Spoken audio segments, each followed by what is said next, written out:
True North here with a little mini energy report type deal here for y'all today.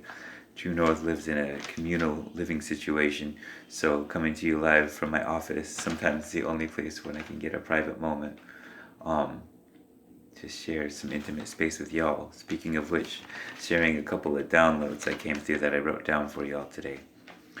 Okay, so here it goes. You don't know something till you know it intimately. And what I'm speaking of there is the difference between believing and knowing. When you believe something to be so, you logically can see how it is, it makes sense, and you're like, I see that, right? But knowing something is when you've experienced it for yourself. So it goes from belief to knowing. Now I know it because I've done it. I've felt it. I know it's true because I experienced it directly, okay? So you don't know something until you know it intimately. In biblical terms, to know someone is to be intimate with them, like making love. Um, and by the way, intimate is like into me or into mate, which doesn't always, which doesn't always mean making love, but acknowledges closeness, like no separation. Like the multiverse is right here with us. It's not somewhere else. Like the colors of the rainbow, they're one on top of the other. They're stacked. There's no separation, right?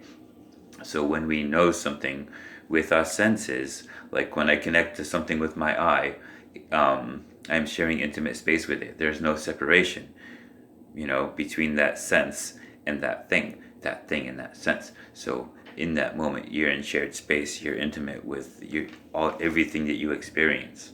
Um, I found this interesting because it was like if any of y'all out there play with energy work at all, it's I never thought of it. I always do these kinds of things with my mind's eye, but you take your physical eyes, and if you're already trying to feel the energy in your hand, and look from like your elbow up to your hand, you can feel the energy of your eyes' attention on your body.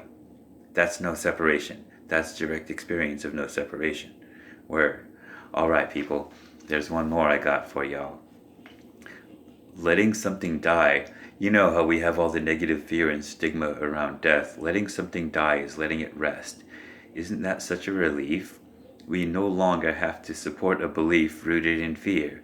No more projecting confirmation of it. No more, I knew it. Like when you're going through your day and you run into some bad luck and you're like, I just knew it wasn't going to go well. It just figures this is a thing on which I feel like I need to dwell. But we don't need to dwell on it anymore. We don't need to support it. We don't need to seek. What that's doing is it's projecting what's in there out onto your world, and your world is confirming that for you because it always seeks to give you what you seek to see. You feel me? All right, people. Much love.